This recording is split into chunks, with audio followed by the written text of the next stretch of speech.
man ma ñëw yow nga ree man tamit man ma reetaan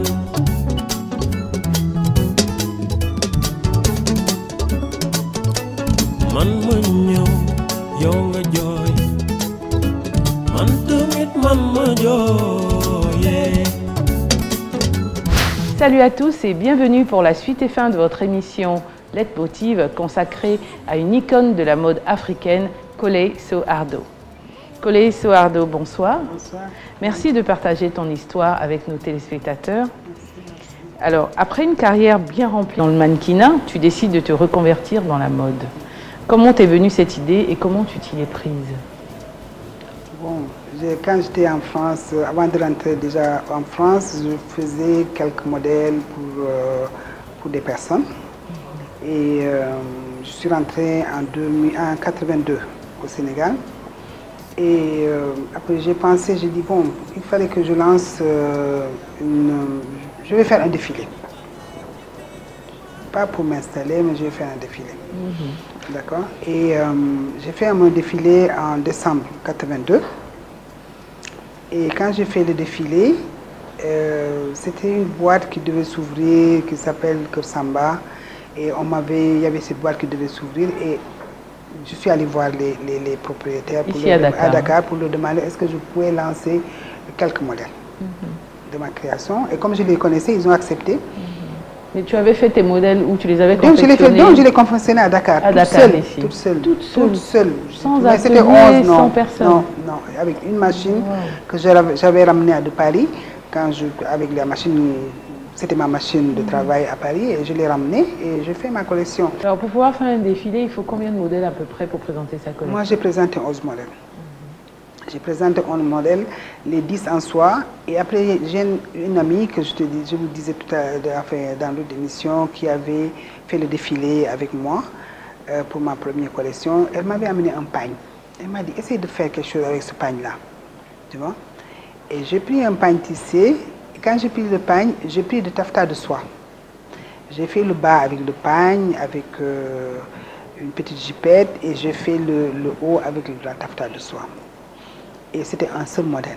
Et quand j'ai fait le défilé, tout le monde maintenant disait, mais c'est comment vous avez fait ça, c'est joli, c'est du pagne tissé, c'est nos tissus. Et le soie, les gens ne regardaient même plus le soie. J'ai fait un modèle, c'est le seul modèle là qui m'a donné du succès.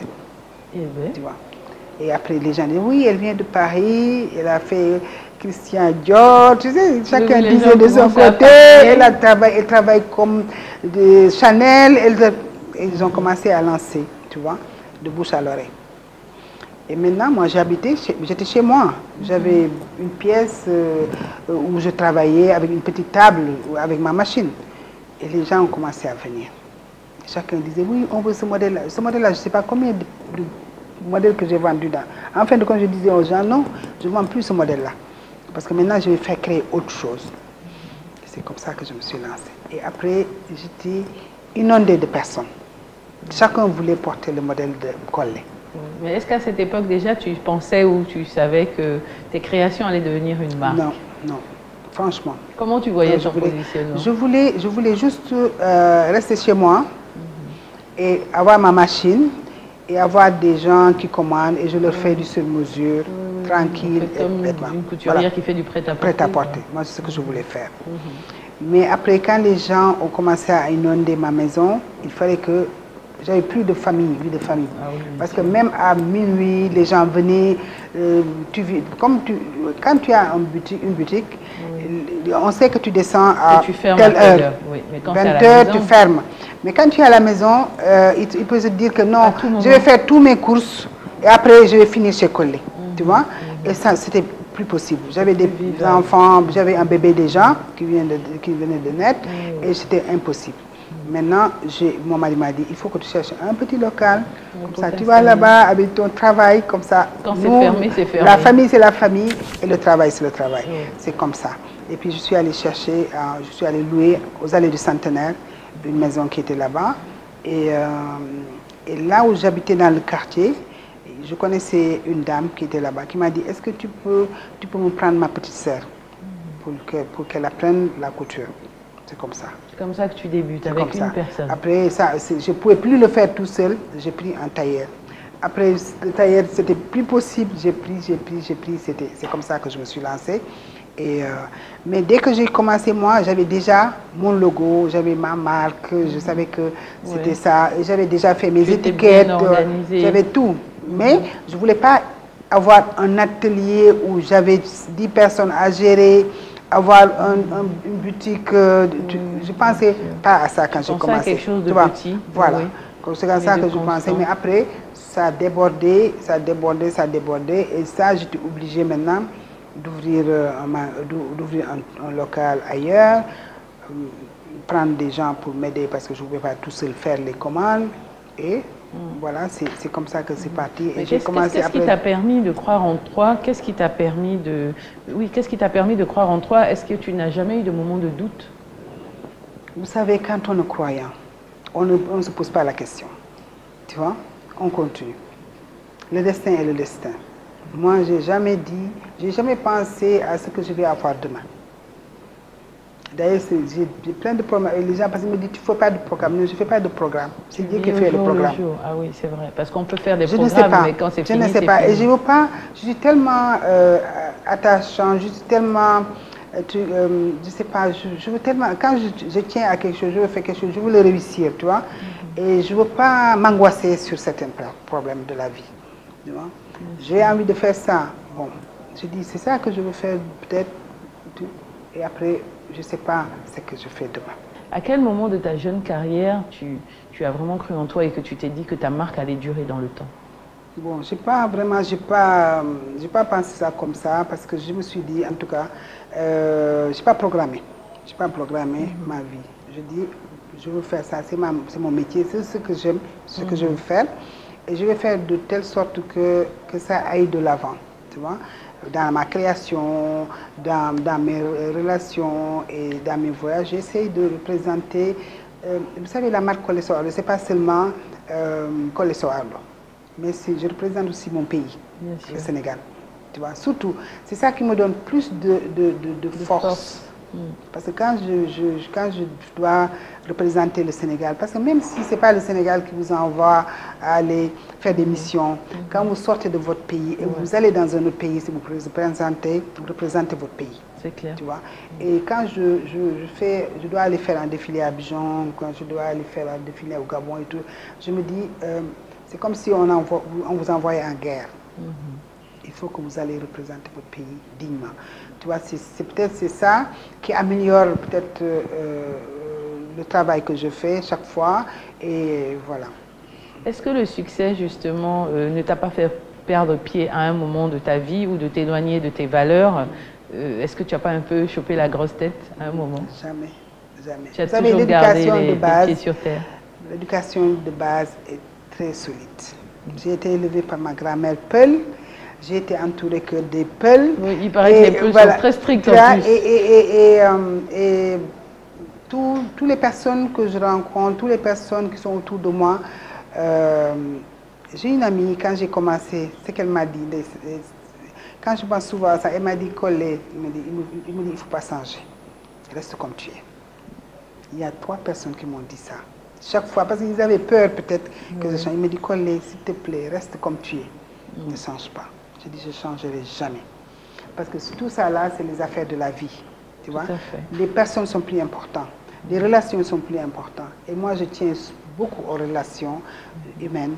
Et je tiens beaucoup aux personnes. Oui. Et ça, c'est rien d'autre que du matériel, qu'on peut réussir aujourd'hui. C'est ça qu'on garde. Et demain, qu'on ne réussit pas. Tu vois, c'est pas quelque chose qui est éternel. C'est pas éternel.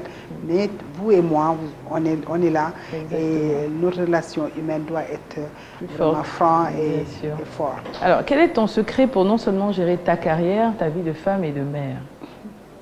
Bon, je rends grâce à Dieu. Parce que, comme on dit souvent, alhamdulillah, parce que mes enfants sont bien élevés. Mais vous savez, un couple, ce n'est pas une personne, c'est 2 personnes. Moi, je voyageais, je voulais lancé la marque Collé Sohardo. Et mon mari était sur place. Il était avec les enfants. Il s'occupait de leurs études, il s'occupait de même leur tresse, il s'en occupait pour les amener au salon, tu vois. Et voilà, on a partagé les choses. Moi, j'étais de l'autre côté pour aller travailler, pour aller chercher un peu de sous. Et lui, il amenait les sous en même temps et s'occupait des enfants, tu vois. Et voilà, j'ai eu la chance d'avoir ça dans ma famille. Voilà. Alors, alors, qu'est-ce que le Siravision? Siravision, c'est un salon, comme on dit, que j'ai initié au Sénégal. C'était pour fêter les 20 ans de la marque Collé Sohardo. C'était pour fêter les 20 ans de la marque Collé Sohardo. Et j'avais invité déjà les créateurs africains pour qu'ils viennent pour l'anniversaire de Collé. Et après, à un moment donné, on a dit, mais on va inviter les créateurs, ils vont venir s'asseoir et te regarder défiler, après on va applaudir et puis ils prennent leur billet d'avion, ils repartent. Non, on va faire un défilé avec les créateurs. Autant qu'ils participent. Wow. Il faut qu'ils participent à l'anniversaire. Et puis ça a commencé, le budget commençait à être lourd, tu vois. Et alors après, j'ai écrit au président Ouad, qui était là à l'époque, et je demandais une audience pour le rencontrer, et son premier ministre. Et je suis allée le voir et je lui ai expliqué. Il m'a dit, ah oui, ça je suis d'accord, je vais vous aider. D'accord? Parce que moi, elle m'a expliqué tout ce qu'il aimait dans la mode, et sa femme était dans ça avant, et tout et tout. Après, j'ai invité les créateurs, on a fait le défilé, et le président Ouad était là, avec presque tout son gouvernement, et avec sa femme, il était tout content. Et les créateurs étaient ravis. Et les créateurs ont dit, Patéo, quand il a pris l'avion le lendemain, ce dimanche, il m'a appelé de l'aéroport, parce que les journaux, lundi matin, et les journaux étaient déjà sortis, il avait tous les médias et tout. Après, il me dit, Collé, il m'a dit, ça, c'est une histoire que tu ne dois pas arrêter. Parce que souvent, nous, créateurs, les gouvernants organisent des manifestations où nous invitent. Ils nous invitent à animer. Comme si on avait invité un orchestre, on avait invité un chanteur, on avait invité quelqu'un. Mais nous, on a organisé. J'ai aimé ça parce qu'il m'a dit nous. Ça veut dire qu'il était lui-même dans l'organisation. Il m'a dit nous, on a organisé quelque chose. Vous savez, le président s'est déplacé pour nous. C'est quand même important. Avant nous, c'est nous qui s'est déplacé pour eux. Mais si le président de la République s'est déplacé pour nous, il me dit ça, Collé, il ne faut pas l'arrêter. J'ai dit, Bati, c'est dur. Moi, j'ai envie de dormir. Il me dit, non, en tout cas, on va en parler. C'est comme ça que ça a démarré. Après, j'ai fait un salon, j'ai commencé, j'ai dit, bon, d'accord, on va le faire tous les ans. Après, on a fait tous les ans. Pendant combien d'années On a fait ça à 12 ans. Ça fait, le dernier qu'on avait fait, c'était en peut-être 2015. C'était quand 2013. 2013. Le dernier, c'était en 2013. Bon, après, voilà. Pourquoi tu as arrêté? Bon, on a arrêté parce que j'ai pas arrêté définitivement la manifestation. Quand on a fait à 2013, après j'ai dit aux jeunes qui m'accompagnaient, mes enfants, mes neveux, toutes les personnes qui étaient dans ça, et qu'il est temps que vous preniez la relève. Tu vois? Prenez la relève parce que moi je vais vous accompagner derrière. Parce que comme on veut que ça soit pérennisé, cette manifestation, moi il faut que je me retire petit à petit pour que vous puissiez vous-même vous initier à cette manifestation. Mais ils ont eu peur déjà, ils ont eu peur et moi après j'ai eu plein de problèmes parce que je suis en train j'ai un projet que j'étais en train de faire qui n'était pas terminé. Et que j'ai eu ma maman qui était malade, que j'étais dans ça. Pendant tous ces 2-3 ans-là, j'étais dans ces histoires. Et voilà, c'est pour ça que ça n'a pas redémarré. Mais est-ce que tu penses justement oui, le ça refaire? va redémarrer. Ça va redémarrer, Inch'Allah. Ça va redémarrer. Alors, si tu devais faire un bilan de ta carrière, ce serait lequel? Remercier le bon Dieu, c'est grâce à Dieu, tout ce que j'ai eu, parce que j'ai été, les personnes, je me rends compte que toutes les personnes qui m'aiment, parce que, qui m'accompagnent, parce que j'ai reçu beaucoup d'amour des personnes, tu vois, des gens, que ce soit au Sénégal, que ce soit à l'extérieur, que ce soit partout dans le monde. Chaque fois que je suis quelque part, les gens me montrent leurs affections. C'est parce que c'est par mon travail. Parce que si je n'étais pas dans ce métier-là, peut-être les personnes ne me connaîtraient pas pour me donner cette affection. Et j'ai eu beaucoup de choses, des relations humaines, j'ai eu beaucoup d'amitié, j'ai eu beaucoup dans le travail que je suis en train de faire, tu vois.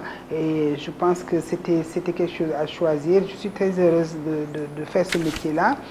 Et voilà. Qu'est-ce que je peux dire d'autre? Et il faut continuer. Et je vais essayer de faire plein de choses. Chaque fois que je me dis, oh ça, il faut que j'arrête, il faut que je me retire avec l'âge et tout ça. Et après, quelqu'un d'autre, la dernière fois, il y a quelque temps, je me disais, je suis fatiguée, il faut que je me repose. J'ai pris, ça faisait peut-être 10 ans que je n'ai pas pris de vacances. J'ai pris 1 mois de vacances. Ah oui. Et les vacances allaient continuer. Et j'ai une amie qui est du Gabon, qui m'a appelé, qui m'a dit, ah, j'ai un mariage au Congo, je t'ai envoyé mes soins, il faut que tu... J'ai dit, mais je ne peux pas. Il me dit, c'est ton problème, débrouille-toi. C'est pas possible. Je suis en train de le faire, tu vois. Et là, avec ce qu'il m'a envoyé comme modèle, tu vois, ça m'a redonné un démarrage. Oui, tout à fait. Et j'ai commencé à dormir, tu vois. Oui, non, mais parce que tu t'es dit, finalement, j'ai pas le droit d'arrêter parce qu'il y a des personnes qui comptent sur moi. Parce que j'ai dit, j'ai fait plein de choses. Qu'est-ce que je vais prouver encore dans mon métier? J'ai fait. Des fois, tu fais, après tu te dis, mais qu'est-ce que je vais faire encore? Tu vois, j'ai fait tout ce que je devais faire dans la mode. Il y a toujours beaucoup à faire, il y a toujours des nouveautés. J'ai fait toutes les créations du monde. J'ai des mal de créations qui sont là. J'ai dit non, il faut que je me repose un peu, m'occuper de moi, penser à moi un peu. Elle m'envoie 10, 11 modèles. Tu vois, comme ma collection. Oui, mais il y a des personnes qui m'envoient 11 modèles. Donc comment elles vont faire? Je vais au Congo, il y a un mariage là-bas et tout le monde demande tes modèles. Ouais. Je me suis fâchée avec elle avant-hier. Lundi, c'était quand hier, elle m'a appelé hier matin. Elle me dit, et mes modèles, j'ai dit, je n'ai pas touché. Je reviens de vacances, je suis fatiguée. Elle me dit, non, lève-toi. Les modèles, il faut que je les amène. Les gens m'attendent. Et depuis hier, je suis dans ça. C'est encourageant. Et vraiment, il y a un moment où j'avais aussi arrêté à un moment donné et que c'était une autre sœur qui est du Congo-Brazza, tu vois, qui est venue à Dakar. J'avais même fermé, pour vous dire. Arrêtez la couture. Oui. Elle est venue, elle m'a dit, fais-moi une collection. J'ai dit, non, j'ai arrêté. Elle me dit, arrêtez. Ça, tu parles. Tu ne peux pas arrêter. Parce qu'il y a beaucoup de gens qui comptent sur moi. Et moi, je compte sur toi. Je vais t'amener chez des tailles que je connais. Elle me dit, non, je veux toi. Oui. Je vous assure. Elle m'a amené. J'étais chez moi, toutes mes machines étaient rangées et tout. Elle m'a amené. Elle m'a dit, on va chercher un local. C'est pas possible. J'ai dit, non, on va chercher un local. Je suis allée. Elle a cherché le local. Elle m'a mis dedans. C'est là où je suis aujourd'hui. Pour te dire. Tu vois? Chaque fois que j'ai un peu de... C'est la vie, hein. Des fois, on est fatigué parce que, bon, il n'y a pas que le bonheur aussi. Des fois, vous avez des gens qui sont derrière aussi, qui vous font du mal, qui vous disent des choses, et puis vous dites, pourquoi je me fatiguer pour ça, je n'ai pas besoin de tout ça là. Vraiment, mais après, il y a des gens aussi qui sont derrière, qui te disent, non, tu n'as pas le droit d'arrêter. Bon, je pense que c'est ça le... C'est ça qui redonne du courage. C'est ça qu'il faut que tu n'as pas le droit d'abandonner ces personnes, elles ont encore besoin de toi. Voilà, c'est ça, justement ça. Alors, nous sommes presque à la fin de notre émission, Colesso. Quels sont tes projets à venir et quels conseils pourrais-tu donner à toute cette jeunesse qui nous regarde et qui peut-être voudrait embrasser le même métier que toi? Bon, je commence par quoi? Par les projets. Pour les projets, j'ai un complexe que je suis en train de faire sur la corniche, collé à Radisson, qui va finir peut-être bien. C'est pour ça d'ailleurs que le Vision, je l'avais arrêté. Parce que, voilà, et ça que je prie là, à pouvoir le finir avant la fin d'année, Inch'Allah, au début d'année. Et mes autres projets, c'est un complexe où vraiment c'est pour tout le monde. Je vous dis que ce sera un espace pour les créateurs, qu'on va partager avec tous les créateurs. Voilà. Et sinon, j'ai un autre projet qui est derrière vous, qui est plus important que tout dans ma vie. Tu vois, c'est dans ma ville natale à Diourbel que j'ai commencé aussi. Prions que je puisse vraiment qu'on puisse le finir. Oui, parce Dieu que c'est te la maison donnera de Dieu.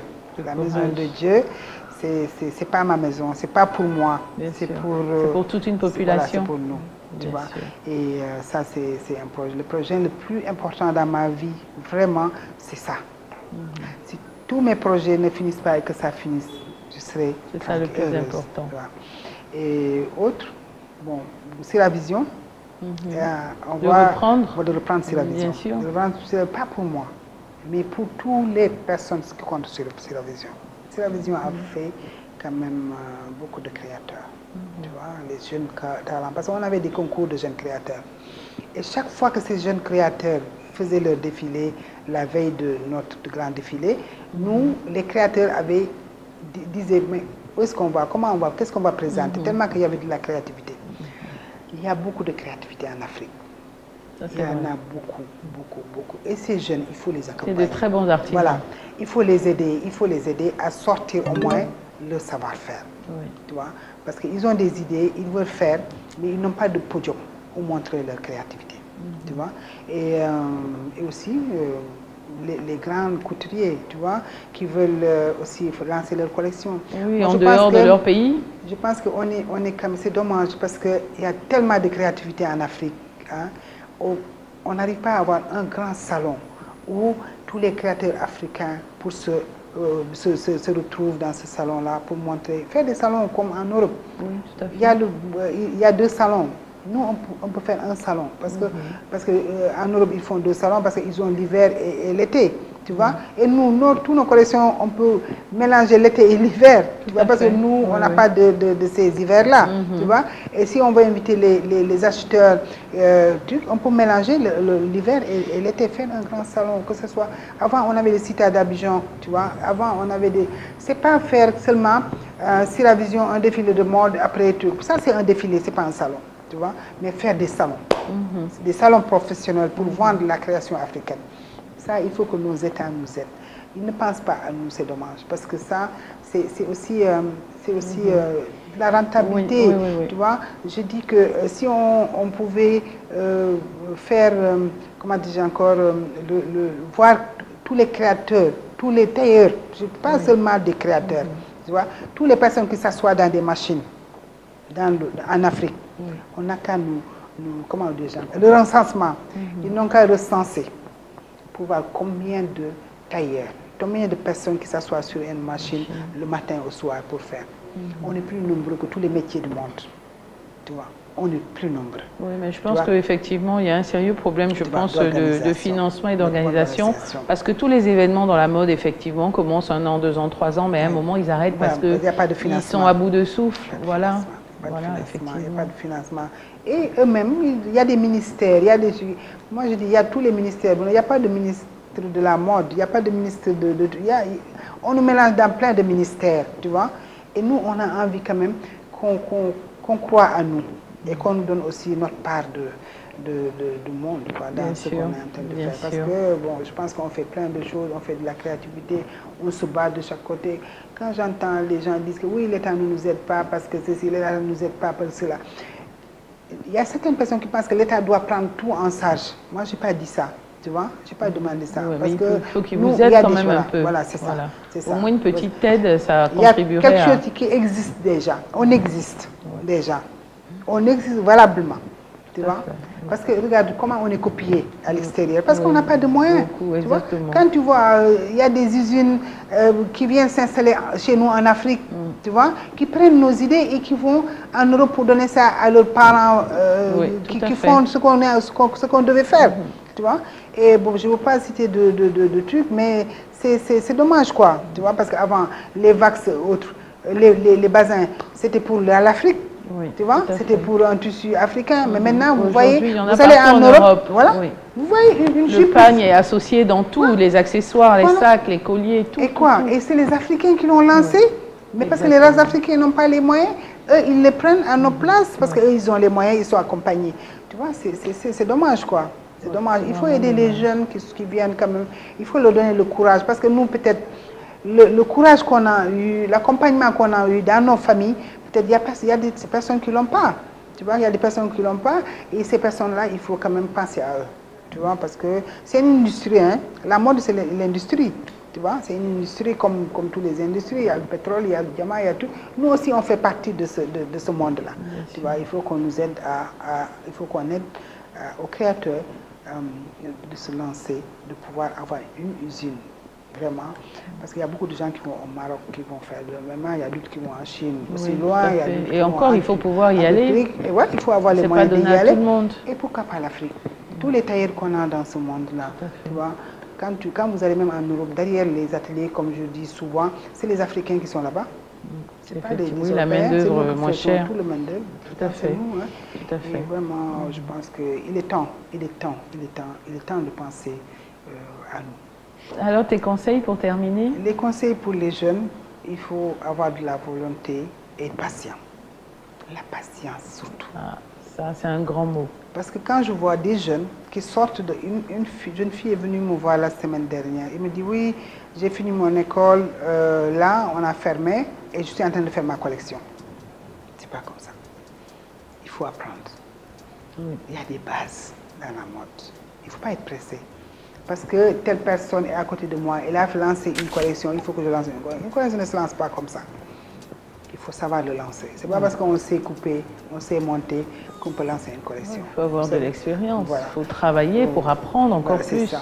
Parce que l'école ne suffit pas. Il ne suffit pas. Il ne suffit pas. L'anecdote que je me souviens aux jeunes, je leur dis que moi, quand je suis sortie de mon école et j'ai travaillé dans une grande maison de couture bridale, et elle m'a dit, est-ce que tu sais couper? J'ai dit, oui, je dessine, je coupe, je monte, je fais ça. Elle m'a dit, oui, dessiner, monter, couper. Elle m'a donné un tissu. Et j'ai dessiné, j'ai coupé, j'ai monté et j'ai amené toute fière. Je pense que j'ai fait du bon travail. Mais c'est parce que les gens sont pressés, les jeunes sont pressés. Il faut qu'ils se calment, tu vois. Pour aller loin dans ce métier et bien le faire surtout, si on veut bien le faire, il faut prendre le temps de le faire. En tout cas, merci Collé d'avoir partagé ta riche expérience avec nos téléspectateurs. Bravo pour ta carrière et sache qu'on est très fiers de toi. Merci, moi aussi. Merci en tout cas d'avoir pensé à moi. Et la Côte d'Ivoire, c'est mon deuxième pays. Quand j'ai fini, quand j'ai fait mon défilé à Dakar, l'autre défilé c'était en Côte d'Ivoire. Et il y avait un concours et j'avais pris le prix. Déjà. Félicitations. Donc déjà, tu étais prédestiné à une grande carrière. Mon troisième pays, c'est le Gabon. Voilà. Alors, mesdames et messieurs, c'est ici que s'achève notre émission. Rendez-vous la semaine prochaine pour un nouveau numéro de Leitmotiv. Et d'ici là, que Dieu vous garde.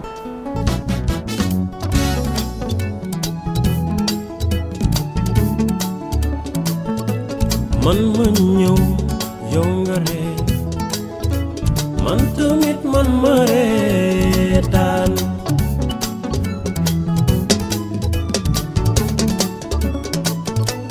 man